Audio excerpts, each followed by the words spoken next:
It's great to be here. It's great to see some old friends, some people who I've met when I first ran for city council in 2001, and it's just good to be here. I'm really excited to be helping celebrate this centennial celebration in a way that when I ran, I wouldn't have appreciated as much as I do now, the accomplishment of what happened before. And this is very parallel because we are in the middle of an age of, I think, a similar need for reform. Folks wanted me to make sure to announce that on Saturday, September 14th, there is a rally on Fountain Square for the Yes on One to End Gerrymandering initiative. And two friends of mine, Catherine Terser and Jen Miller, will be speaking. If you don't know them, they've been leading this fight. They're like our modern day Charterites. They've been leading this fight for decades. And so I think it should be a great event. So please come. I know they want a big crowd, and we got a lot of work to do to make sure that passes. So I'm just we'll talk about citizen advocacy in a second, but I kind of want to take you back, and a lot of you knew me, or maybe knew me, and Steve, you're right, Just Add Pepper was kind of a lame way to win, but it did work. Actually, it was a two-part strategy, and Chuck, you may remember this. My goal with the first yard sign, it didn't say David Pepper, and it didn't say I was running for city council. It actually said, this is how lame it was, really. And this may go to people who want a different kind of voting, because this maybe isn't the best way to win an election. My first sign was Just Add Pepper for a greater Cincinnati. Meaning you didn't know it was about a politician. And the first response all around Cincinnati was, what does that even mean? Which was kind of the goal, because if something seems confusing, you pay more attention than vote for Pepper, okay? And by the way, when I ran that yard sign, no one knew who I was. Anyone remember the show called Hot Seat? There was a show that Eric Kearney and Fred Nelson and Aaron Herzig, and they did this thing back, and they did a poll in early June, and my name was thrown in the poll, and no one had any idea who I was. I had like an 8% name ID, and I was in like 20th place. So I put up this yard sign that Just Add Pepper for Greater Cincinnati, and it was sort of like suspended animation. What the heck does that even mean? And there were theories about it. This was back when websites were kind of new. My website went up through the roof. 3 weeks later, I put up a second round of yard signs, Vote Pepper for Cincinnati City Council. So it was like the 1-2 punch of it that made people wonder, what is it? And then you could realize, oh, he's a candidate for something. He's a candidate for city council. So that was sort of the 1-2 punch. And by the way, on election day, and I ended up finishing first, which shocked me. You only wanted to be in the top 9. On election day, I'd reach out, shake my hand, and I'd say, I'm David Pepper. And voter after voter would say, Just Add Pepper. That's when I knew I was going to win. If they're saying your slogan back, and you're running against 30 people, and your slogan is your name, you're going to do well. So yeah, it did work out well, but again, not the finest of sort of governance, but it did work. So I want to talk for a second though about how much I've learned since that first race, and why I appreciate now more than ever the revolution that this represents to the city. Because when I did run around saying Just Add Pepper and running for office, I just thought of it because I thought everyone thought of it, that, hey, you run for office for public service. It's to get into that level of government and do public service. And that's how I thought of it. And entering City Hall, and I'm not going to say everything was great or perfect, but the ethic of the place, to me, sort of felt like public service. And I took it for granted, I think, that because of some of the designs of the City Hall then, even with some of the changes, like the stronger mayor and other things, there are all sorts of protections still built in that have lasted. Again, it's certainly not perfect. That because I ran thinking it's public service, and because I entered a city that had a manager, that had certain rules about, you see them right here, competitive bids.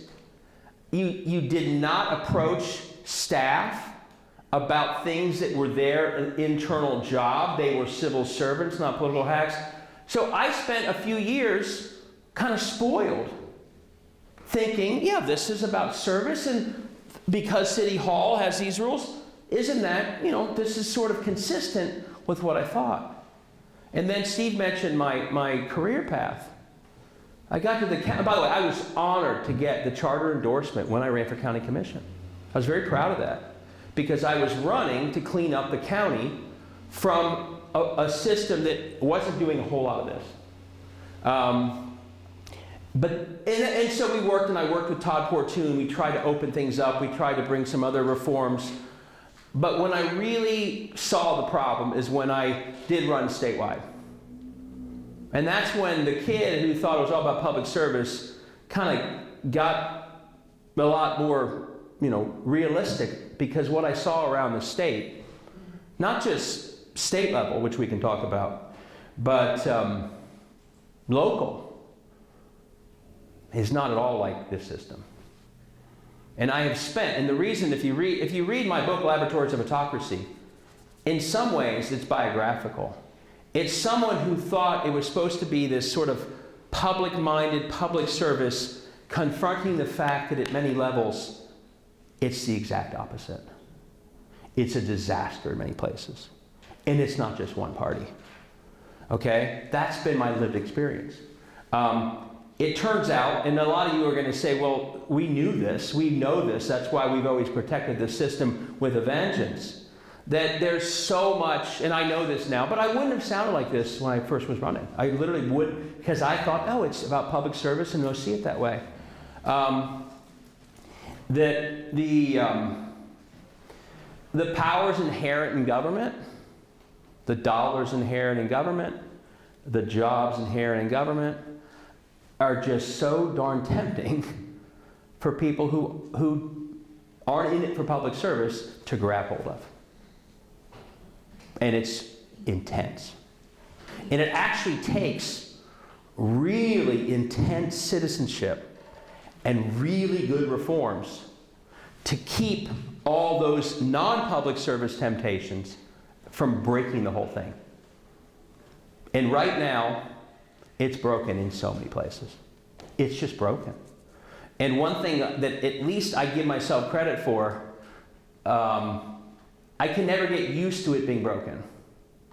It drives me almost every day, because I thought it was supposed to be a public, and some of you here, you are the same. I see you at many things where you keep pushing. Good, don't ever stop. But there really is a crisis of government where I believe when it doesn't have the protections that we have in Cincinnati, that are still not stopping the problem completely, but in other places we have, and this is going back to the book Laboratories of Autocracy, really what I would say is no longer public service in many levels of government. And I know we're here to talk about the city, but this is sort of the broader point of why this was so important. The city, when the charter rights came along and saved the day, was a city that was no longer about public service. The entire government of the city was about certain private interests, using and harnessing the power of government to serve themselves and to find politicians to serve their agenda. And the beauty of this reform movement, and it's incredible because once these government systems are locked in to serve those private interests, and the money that comes through those private interests goes to the politicians to keep it all in place, it's really hard to overthrow that system. And that's clearly, I don't know the history around what was happening like you all, like many of you may do, but that's clearly what this was about. Our government is no longer about public service. It's about the boss and the people who help him and the contractors he gives money to, and using regulation and the power of government and the jobs of government to serve all that. And the people get nothing, but they pay for it. They pay for it not just because they're paying the money to make it all happen. They pay for it, and I saw a quote from, I think, Murray Seasongood, why do we have the 4th highest tax rate or something in the country, but we have such horrible outcomes? You pay for it not just in what you put into it, and you pay for all that corruption, but you also get worse outcomes. And the beauty of the reform 100 years ago is it succeeded in doing something really, really hard and throwing that out. It came along, by the way, because I've studied this as we all had to defend direct democracy last August. This isn't that far away from the time where Teddy Roosevelt ran around states like Ohio saying our state house is so corrupted, we need direct democracy, we need to be able to change our constitution ourselves to get around those politicians. And that's why we've had direct democracy in Ohio for a long time. And the very flaws that were reformed here are also the flaws that this is going to help solve. Because what I just described to you as the problem that these leaders solved is the problem around this country of gerrymandered state houses, no accountability, public service gone from those state houses. They are not serving the public. They don't even have to worry about getting reelected. Why would they serve the public? They can deliver terrible public outcomes and get reappointed because in half these places, there's not even an opponent. And so we're kind of in a moment, and this is why when I look at this now, I'm like, my gosh, how do they pull this off? Because as we're learning in the last couple years, when this state twice said we wanted to end gerrymandering, and the politicians, like these politicians, literally defied and broke the rules that we put in our own Constitution. So we're doing it again. And now they're writing the ballot language to fool ourselves into voting the wrong way. You see, I mean, once entrenched, they don't stop. And so I look back at this and think, you know, it's incredible they pulled it off because it's really hard to overthrow that entrenched power. But we are in a moment right now in Ohio, in many other states where we have to do the same thing. So that's why, more than I ever would have said when I ran or was on city council, seeing what I've seen, experienced what I've seen, I mean, it is truly incredible what happened to Cincinnati to overthrow it, because we're seeing all around this country how hard it is to do. Now, there are a lot of things that have to happen to sustain this kind of reform. And none is more important than citizens staying involved. And so I was asked to talk about this tonight.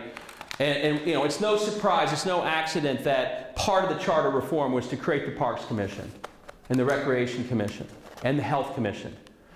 Because one of the best ways to make sure that the public powers of government don't get bent towards the certain narrow interests and on behalf of the people is to put right in the seats overseeing a lot of these key functions everyday people.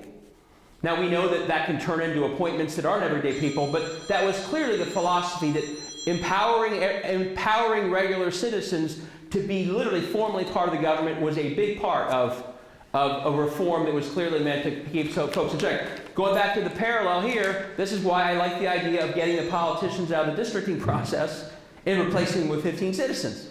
Same theory. I think that one of the reasons that state houses are such the place where the worst things are happening is because there's very little participation from citizens. How often do folks here, some of you do go, but how often do people go to the State House and talk to them about the issues? Not very often. The less participation at City Hall, the more problems you're going to get. So empowering people through commissions is what they did, very important. Being involved in a lot of other ways, be it community councils, be it other types of participation. One of the things I was most proud of when I was a city council member was Paul Booth and I created the Neighborhood Summit. Now it's in like its 25th anniversary. Every time I see that, I'm proud. I mean, I created that with Paul Booth. And it was a way to kind of get City Hall out there. When I was a county commissioner with Todd Portune, they literally wouldn't even advertise the openings on county boards and commissions. So our policy when I got there and we took over was, we will advertise every single vacancy on a county board or commission that we appoint, and we will accept resumes from everybody. It's not some insider deal. And the names that would come through were some we hadn't heard of, but if they were interesting or new we would take a look at them, and we changed a lot of that makeup. But that was, again, a commitment to being transparent and to really pushing for participation. I really do think that one of the real important relationships to think about is the level of problems that come out of government sort of is the inverse of public participation. If you don't have much of it, the worst things happen. If you don't have a lot of transparency, the worst things happen. If you don't have a lot of local media, those things happen. The more intense the participation, the more intense the citizen eyes and ears are, the more I think that bad stuff gets winnowed out. I love the tradition in Cincinnati of community councils. They've been a really, I was proud to work with a lot of them when I was the neighborhood chair at one point of city council, and I loved working with community councils. Again, eyes and ears, watching City Hall, representing everyday people. And I'll just close with this, and would love to open it up. So that first campaign, Steve, it wasn't just the yard signs. I did knock on a lot of doors, okay? Sure did. I knocked on a lot of doors. And not everyone's going to agree with this. I liked, because of the participation part, I did not like when city council went to 4-year terms. A lot of people thought that was good. I did not like that. Because that forcing people to go out and sadly, sometimes some politicians need to be forced to do it through elections. Making people go out and talk to the real people, they become much more in tune with what's really happening. And when I was on city council, when I ran for city council, I knocked on doors all over Cincinnati. I was kind of nuts when I was 29 or 30. I was so competitive about winning this race that I literally had these crazy aggressive door knocking goals. I met them. I would talk and listen and talk all summer, all fall. And I will tell you, outside of having it help win an election, I never felt more in tune with what people really wanted than when I did that. And the first thing I did when I was, now we had to deal with police community relations and the collaborative, we did that work, that was obviously essential. But within months of getting to City Hall, I proposed this 10-point neighborhood plan. And it was all, and we did it, and it all came out of those door-to-door conversations where I was interacting with people. And I remember feeling by April or May of my first term on council, even though it's just City Hall, it wasn't even State House or Congress, I could feel losing touch. I wasn't door knocking between January, February, March. And I could literally feel in my own self, like, I'm not as in tune with what I was, as I felt when I was knocking on those doors.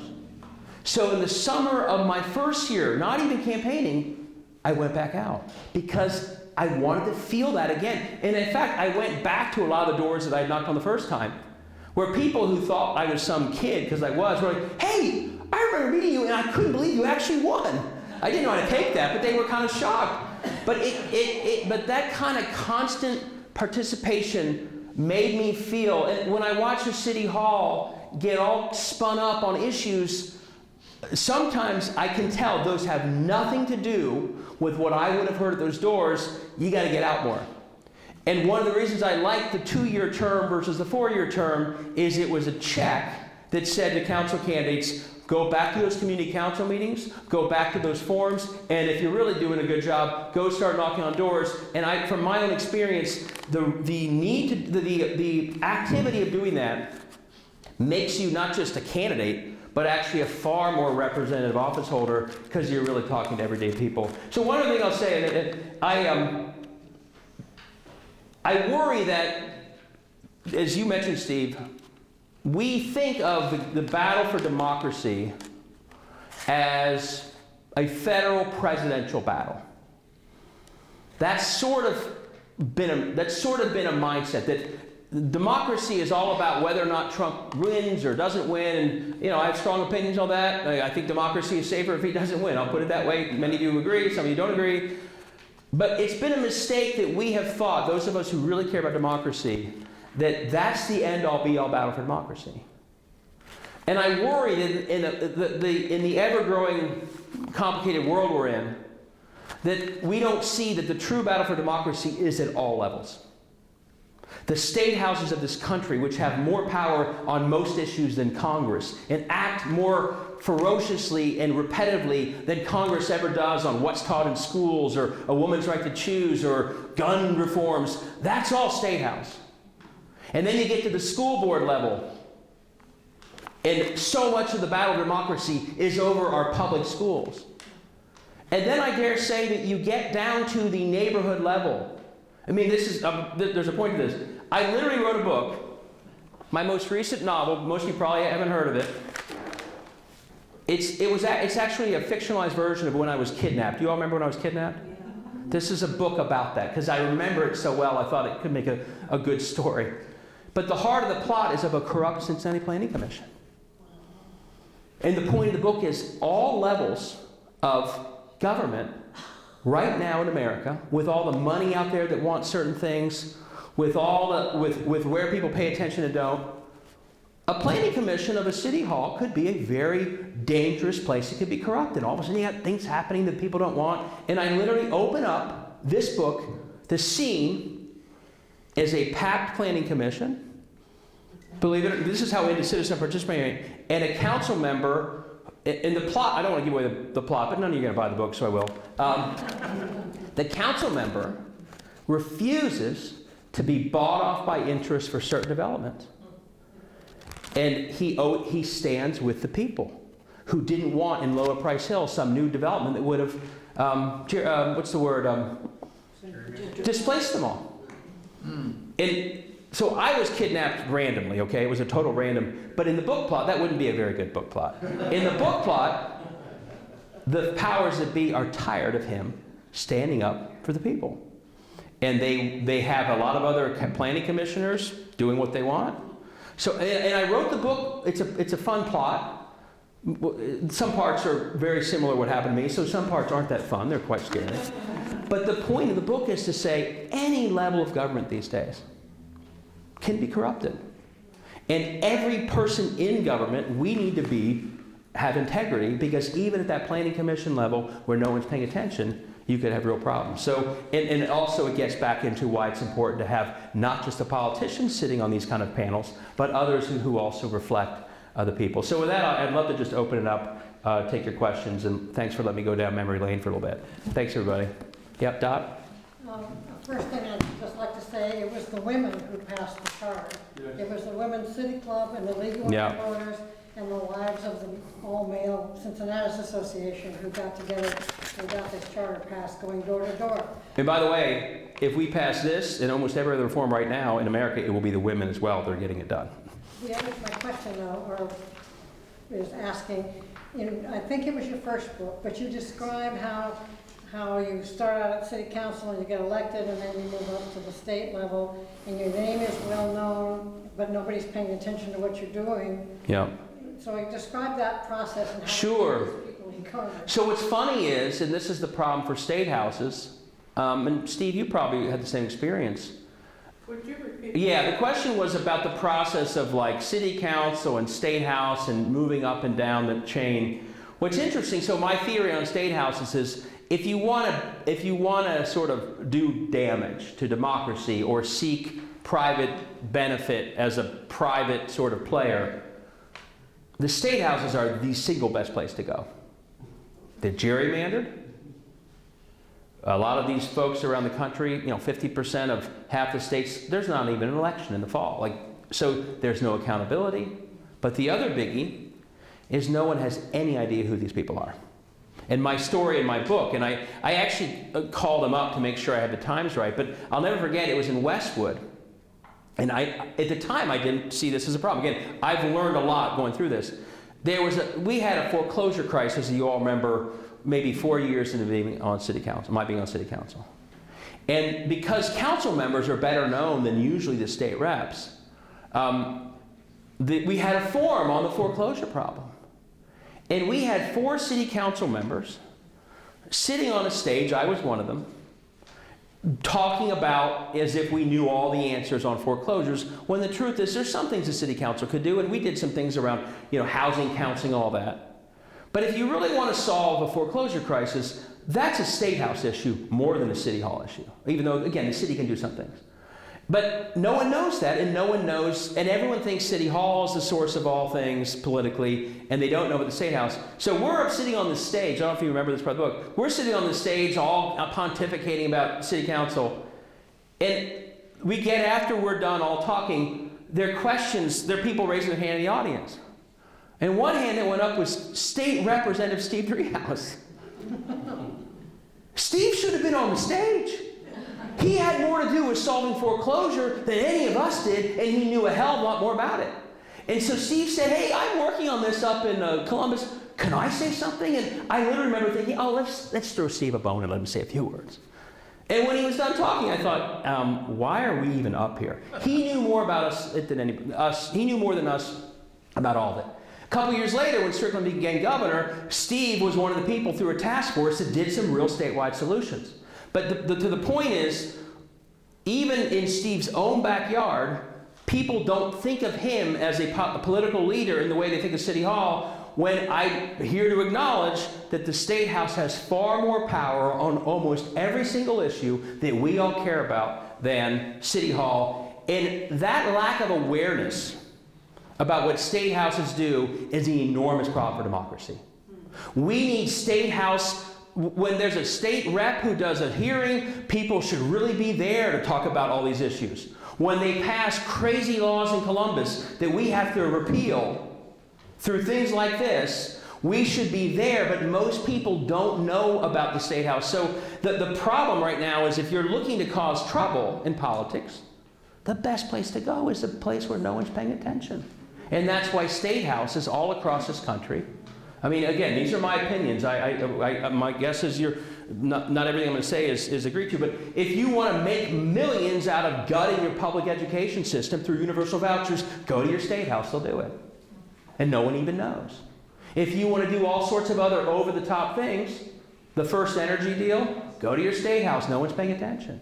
So the problem is that there's a lack of awareness of, and my first book is really much about just civics.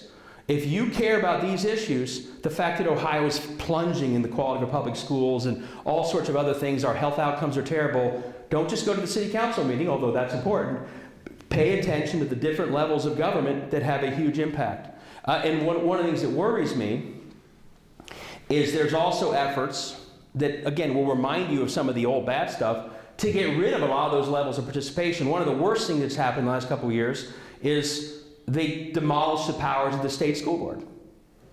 The state school board is sort of an independent group, kind of like the independent commissions that we value, that actually was a check and balance on a governor doing whatever he wanted. They got rid of it because all of a sudden it was check and balance. So people don't see almost any of that stuff, and when we don't see it, that's when all the not so good stuff follows. Yep, Joe? So two things keep throwing popping through my head. One is about the media, and I think people think that the media is still strong. The news still comes on at 6 o'clock every night. You know, Lester Holt's on at 6:30. So the media's great, but we don't know behind the scenes that the model's broken. There's not enough people to cover the local governments, even the local government, state government. Even though you might see a story about City Hall, there's only one reporter there. Where do you think we are? I'm kind of curious of your thoughts on the media, for one. Yeah. The other thing, where do you think we are in this fight? Where are we? Are we anywhere near a tipping point where people had enough? Is it really, with my understanding, what happened with the charter? I mean, is it enough people had enough? Where are we on? I think we will know in 55 days. Issue 1 is the decision about if we've had enough. And the reason you see just it truly corrupt. When I say corruption, I'm not just talking about the bribery scandal that put Larry Householder in jail. I'm talking about the use of government for all things except public service. That is just rampant in the state. And the question is, we'll see it through issue 1. Do people see it clearly enough? And I think that will tell us. Every time you get, one of my theories in life is the closer we get to unseating, just like they did, the ultimate corruption, in this case, the gerrymandering, is the source of most of it. It's the original sin. They know it, we need to know it. And the closer we get to getting rid of it, the more lawless they become. 7 times they ignored orders from the Supreme Court of the United States, of Ohio. Just ignored it. If we did that, we'd all be locked up. They did it, they got away with it, they delayed long enough, and they still are right now, we are sitting in a state where the current state reps, every one of them, is sitting in an illegal district. And they keep legislating, and we all act like that's normal. And so the question is, this is the moment, and now they are so scared. Howard Wilkinson wrote about this today. They are so scared of being replaced from the process with 15 everyday citizens that what are they doing? They tried to screw up the whole direct democracy process a year ago. We stopped that.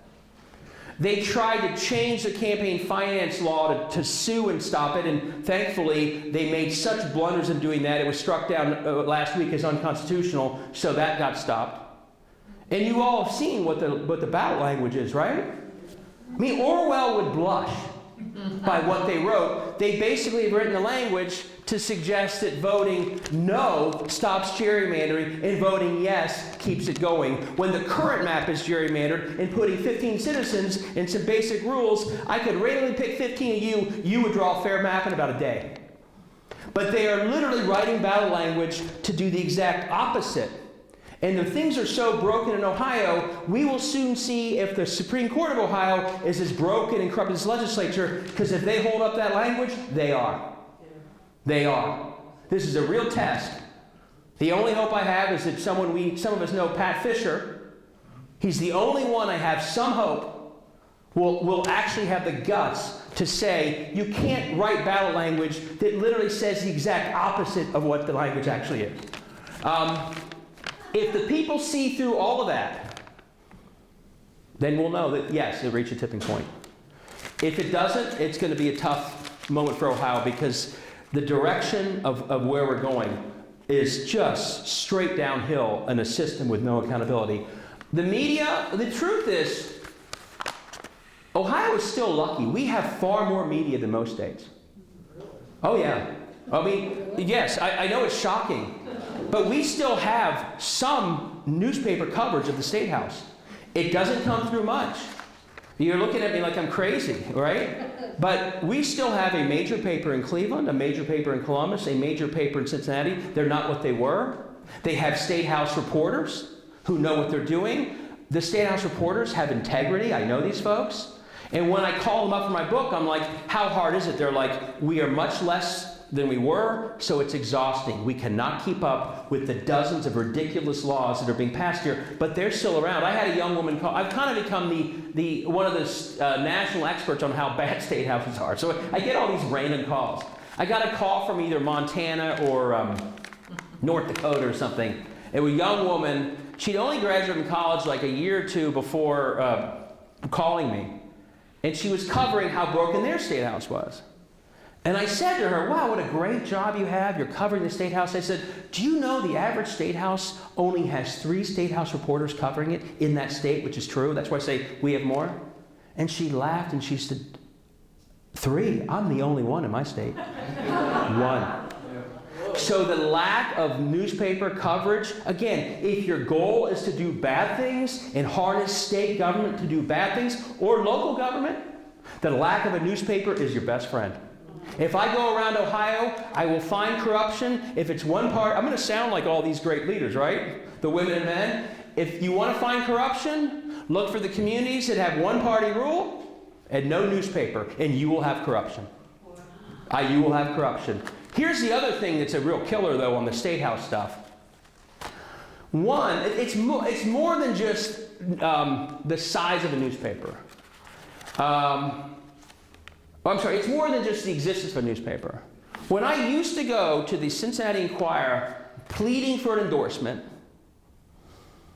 I would face literally like 8 people. You all, David Wells and all these people, I mean, Byron McCauley and Peter Bronson. I mean, I had the whole group. Now it's like 1 person. If that. They've stopped endorsing in most parts of the state. They don't even weigh in.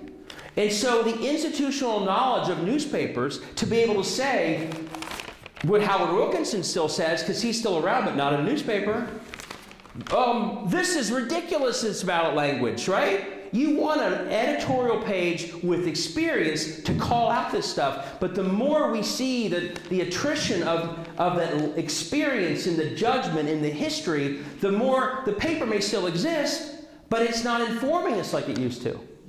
That's a problem. And you see it. A lot of newspapers will say, we don't endorse in Supreme Court of Ohio races. I'm like, are you kidding? The most important races for the democracy of Ohio right now are the 3 Supreme Court races in Ohio. And a lot of newspapers won't even interview them. And the 3 Republicans, I'll get partisan for a second here because it's just the truth, they don't even go to the Ed Board meetings anymore because they don't think it matters. So there's not even a check and balance there. And then we got one other problem going to the media. Not only is there fewer reporters so they can't keep up with it all, but you have small town papers that are gone. Okay? So we still have state bureaus of the major papers covering Columbus. That's good. But what happens when you lose your small papers is you lose any coverage of the local state rep. And that's how you get this system of no democracy in that district. There's no one actually explaining what that person votes for or what the State House even does. And so that's another part that really pulls down democracy. If that local paper, not only is that local paper potentially covering problems in local government, but the state rep, and again, most of the damage to democracy, if you look around this country, Congress doesn't do anything, okay? Let's be honest. It barely anything happens in Congress. I wish more did, to the good. But it's state houses where most of the damage happens. The suppression, the purging, the gerrymandering, the guns, all of it. And if you don't have any local papers covering it, even if you have the big city papers, that local state rep voting for all those anti-democracy things, no one even knows. So they walk through the parade in the fall and wave, and everyone thinks it's wonderful, or maybe they're better known probably for the local law firm they're part of. No one actually has any idea what's happening in the state houses. So in all these ways, the attrition in the media really hurts. So there are 2 solutions. One, if media is doing a good job on this stuff, don't avoid the paywall. Help them out. Help them. Support them. Secondly, there is a good model. Is anyone here online enough to see the Ohio Capitol Journal? There's a new model of nonprofit journalism. And this is a big source of philanthropy.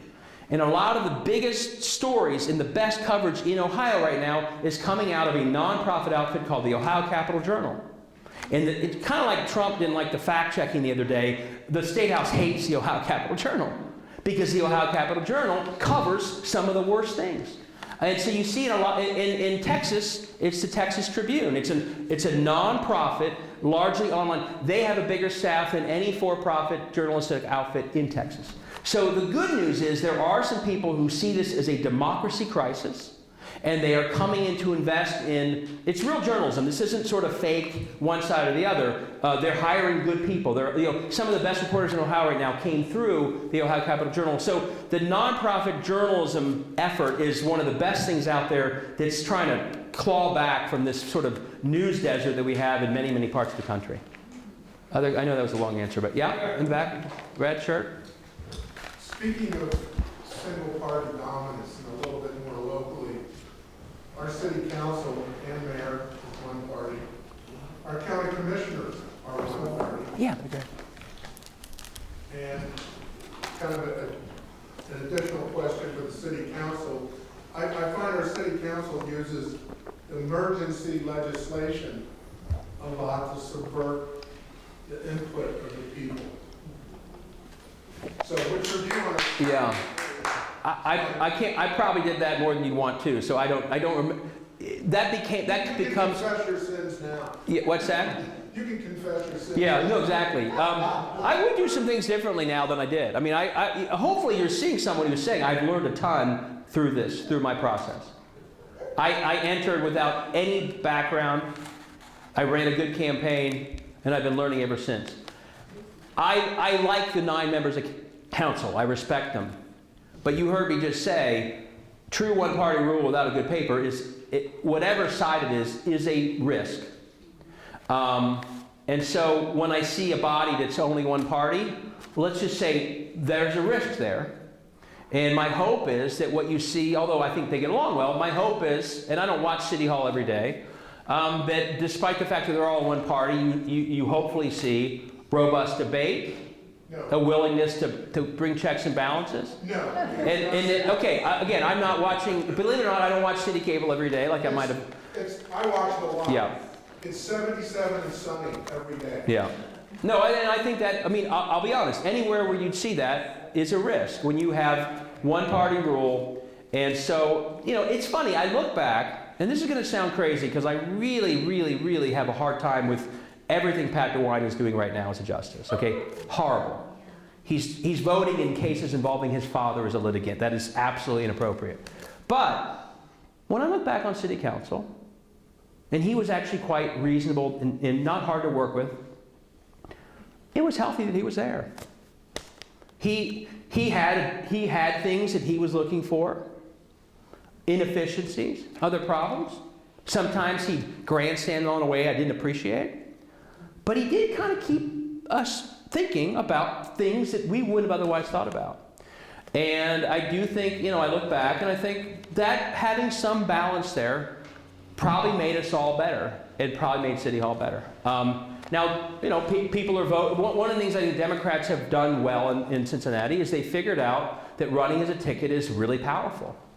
And that's how they've done it. They got smart. And it's not like they have a sample ballot. That's actually smart campaigning. That's better than everyone running around saying, just add Steve or just add me. Like, they worked for me, but that's not. So they figured that out. But I do think there's a risk. And when I say to you that around the state, I've seen government be not nearly as good as what I experienced in Cincinnati, I'm not just talking about Republican-run government.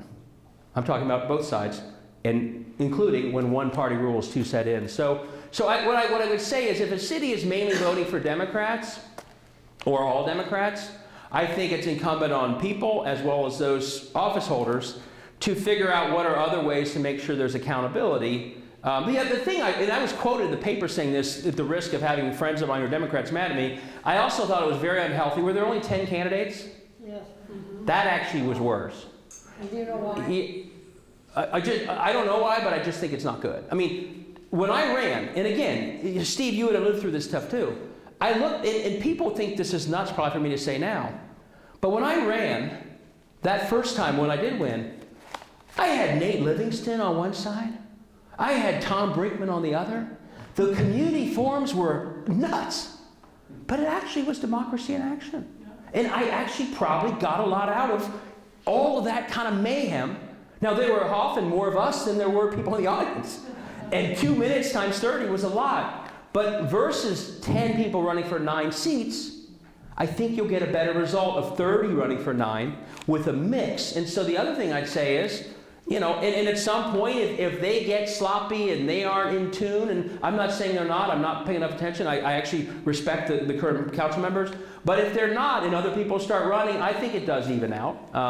But I do think, to me, it was not just that one party won every seat, but it was the fact that only 10 ran, given my experience of like the life of running among 30 people, where you would, if I spoke right before Nate Livingston, I was scared of what he was going to say about what I just said. So there's some accountability to having that more of a free-for-all than having a system that seems too static. Here's how it gets especially bad, by the way.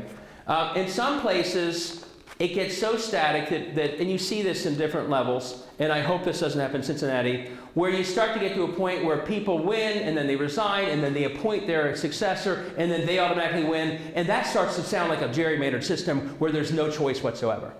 And I do think that that's also something to look out for. So the more you have fair districts, accountable elected officials, competition, choice, whatever the party is, I think that's going to lead to better government than when it feels like it's locked up. And this can be a problem at multiple levels. It's a good question. Yeah, I thought that might come up, by the way. Go ahead. Being a balanced elected official, how hard is it to be a balanced elected official, regardless of Republican or Democrat? We are such divisive today. People are not working together. Yeah. Elected officials are not working together. And then it's so hard to get reelected, and you get badmouthed all the time. How hard it is on your family life back home. I mean, you've got to go back home to a wife and children, and so hard is it to stay balanced when you get elected? One of my big worries is, again, going back to my own personal path. When I entered, I would look at, politics as being about someone like a John Glenn. It's about public service. And that's what I wanted to do. And one of my big worries right now is that it's gotten so ugly that the people who look at politics and get excited are not the people we want in politics, because it's nasty. And it's like this alpha male battle. And it's not about public service. And I worry that what we're doing is almost a self-fulfilling prophecy, that the very people that aren't in it for public service are the ones that think it's awesome to run. And the ones who would be great public servants are thinking, that's the last thing I would ever want to do with my life. And that's, I sort of think about it as, I watched The West Wing and thought, wow, I get chills watching it now. Wonder, the president, all of them. And that's what I thought politics was. And about a generation later, a show came along called House of Cards. And I worry that the next generation thought, well, that's politics. I want to do that. And so I sort of say there's sort of a West Wing generation and a House of Cards generation. And if you look kind of closely, you'll see someone I'm talking about.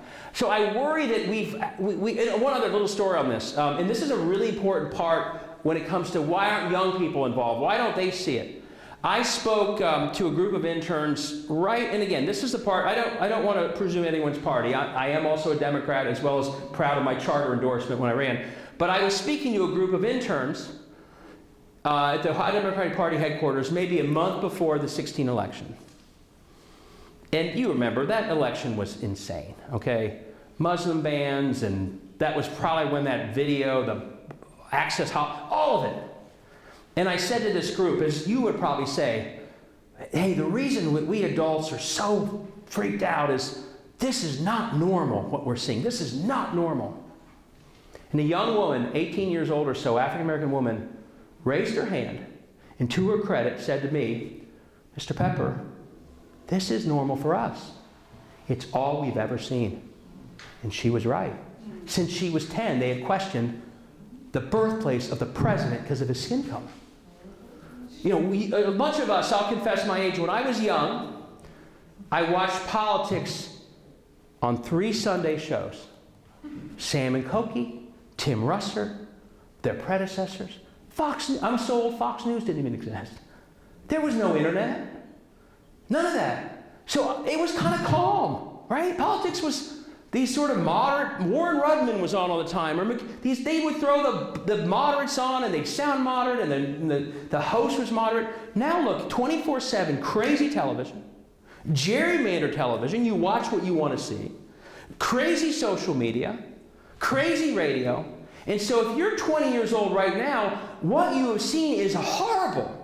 And that's another reason why I think people, and so I've never forgotten what she said. Because we've got hard work to do to convince the next generation that it isn't even worth getting involved at all. And also that trying to fix things can actually succeed, because they have largely not seen that happen. And I think there's a way to do that. I think actually we've seen it lately after Dobbs. Young people are saying, wow, it really does matter. But when we come to young people and say, hey, save democracy, a lot of them are thinking, it hasn't been that great. I don't see why you're so fired up about it. It's been awful. Everything seems awful. Everyone's yelling and screaming, and nothing seems to be getting done, and we're up to our ears in student debt. Nothing seems to work. The climate's warming. No one seems to care. Guns are everywhere. Our schools are being... So we have to be very attentive to the fact that young people have a very different notion about democracy, politics, and all of it. And I think we don't have a lot of time. I don't think we have a lot of time. I hope Kamala Harris is helping make this conversation happen, where young people can see, oh my gosh, there are people that seem to be in it, that are kind of closer to my age than the people I'm used to seeing, who are actually seem to be in it for a good reason. And my hope is we have a window of time where we then convince people who we think would be good public servants, of either party, by the way, or charter rights, or independence, whatever, to get in this game that for now would seem like the last thing they want to do. So it is hard. And one other thing, I do think this gets back to these reforms. You asked, what's it like to be in office? I think a lot of it is about the institutional incentives in the office. I think a lot of people run for office to be a public servant. Even despite everything I've just said, I think that first state rep run, people are still, some people at least. Let's say that some are doing the House of Cards thing. They think it's fun to attack people and divide people. There are going to be people like that. My worry, though, is that even the ones, some of them, the ones who do want to do public service, in certain institutions, like state houses, every incentive punishes them for doing the thing that would make them a good public servant. If you are in a gerrymandered legislature, if you ever work with someone from the other party, let's say Bill Seitz, who I know well and can, hang out and chat with and argue with and all that, and we get along fine. If Bill Seitz, in his first term, were to work with a Democrat on anything, he would probably face a primary in his next election, and he'd probably lose. He probably would lose. If in Texas, rural Texas Republicans who knew that universal vouchers would destroy rural public schools where they have no private schools, there's nowhere to take that voucher. They voted with Democrats to not vote for vouchers. They were all primaried. Betsy DeVos spent millions to attack them, and almost every one of them lost. They were basically sent a signal, do not vote for your district. Vote against it or you will lose. So my worry is even the people who go in there thinking, I'm going to do a good job for public service, the incentive systems in many of these places are so broken because of gerrymandering that they literally will lose office for doing the right thing and having sort of the mainstream approach as opposed to going along with the party. And those incentives, I think, are something that all of us have to work hard to fix. Other, yeah? My son and I seem to listen to different things, and what he comes at me with is what I would call propaganda. Right. And he listens to he's addicted to some podcast on the radio that juices him up when he listens to it. But essentially, the question is, there's no advertising of this podcast. Who's financing the podcast? It's really, I think we're awash in propaganda. Yeah. This is a really interesting point. Did everyone hear that? Apparently he and his son are listening to different media outlets. I'll put it nicely. Here's the truth. I mentioned the struggle of newspapers. In today's environment, you have to pay to get the truth, but the propaganda is free. Right? We get inundated by all the crazy stuff in social media. Who knows who's behind it? And you get overwhelmed, but most of the time to get the newspaper, like for example, the Springfield paper is the one saying there's no reports of any pets being stolen or worse. You got to get through a paywall to read that story. But on Twitter, you can read endlessly about all the pets that are being killed. So we really do have a problem that the truth costs some money right now. And by the way, this is why those nonprofit journalism outfits are so important. We need to get the cost of the truth down a little bit. And then in terms of the propaganda, the world we're in is just going to be there. One other thing I'd say, and one of the things I put in my book, so my first book, Laboratories of Autocracy, if you haven't read it, is sort of a downer. It's about how these state houses are pulling down our democracy. And I got a lot of people who said, and at the end I had a lot of steps that we should take. And a lot of people said, David, I need more of the positive because you really depressed me with this book. So my second book is called Saving Democracy.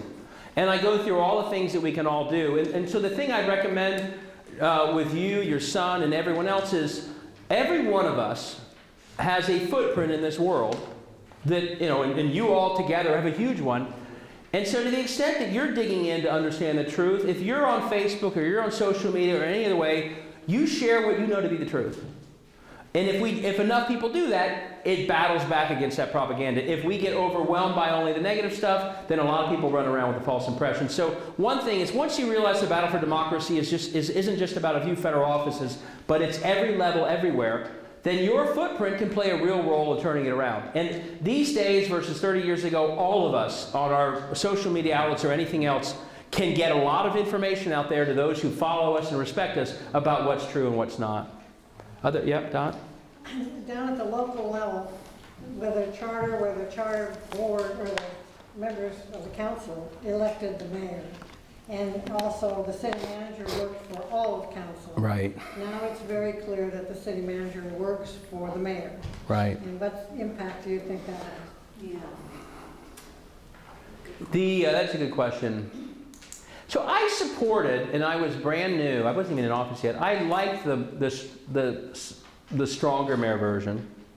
But I also liked the balance of it, where, if I remember correctly, the reform was that there was still supposed to be some separation. When I was a city council member, I didn't think Valerie Lemmy just worked for Charlie Lucan. I didn't view that at all. I'm still friends with her. I viewed her as working for all of us.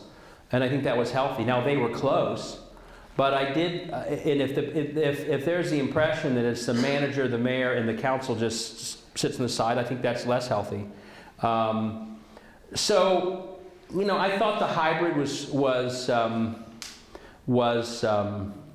okay. I didn't like, and I don't know, Steve, what your experience was, I didn't like when the powers of council looked like, you know, this pocket veto and other things. When the mayor started to come along, and just generally, again, I respect and get along with all these people, but when I started to see that not only is that relationship what it is, but then all of a sudden council legislative work is being somehow held back by the executive, you know, that's not something that you want in government. And so whether it was a pocket veto or other things, I always thought the mayor, you know, the mayor of Cincinnati, I ran for the position once, and most of you probably forgot that, but I did. I thought the mayor's job was to try and build a coalition on council, work with council, but I wouldn't have thought the job was to literally interfere with the legislative process. So the pocket veto and other things I thought that were changed made sense. But is it healthy to have the mayor of the same party as 9 members of council? Well, that's back to, no, I literally, as a matter of principle, pure one-party rule, I'll just say it again, brings risk. And I think it's incumbent upon those members, in particular, and the citizens, even if they're in the same party, to know enough, to appreciate those risks enough to say, we're not going to just, you know, we're not going to go along just because we're in the same party if something is a problem.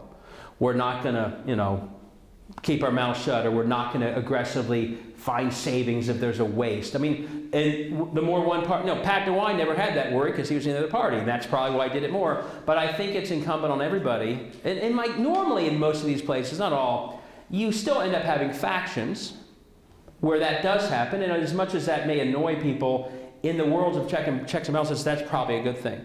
But I do think if people on a council literally think, well, I'm in the same party as the other 8, I'm in the same party as the mayor, so I'm just going to do it, that would be an unhealthy mindset. And I think and there is a risk to that. And so, yeah, whenever you, again, one reason I thought of this, I believe it or not, I also ran for state auditor. And so I would kind of look around for like corrupt places. And again, take it to the bank. Weak newspaper, one-party rule, that's normally the 2 elements that lead to corruption. And so when you see one-party rule, like, it's definitely something to keep an eye on. And it takes those people in the offices to be strong enough not to, you know, fall for, you know, or fall into the risks that come when you have one-party rule.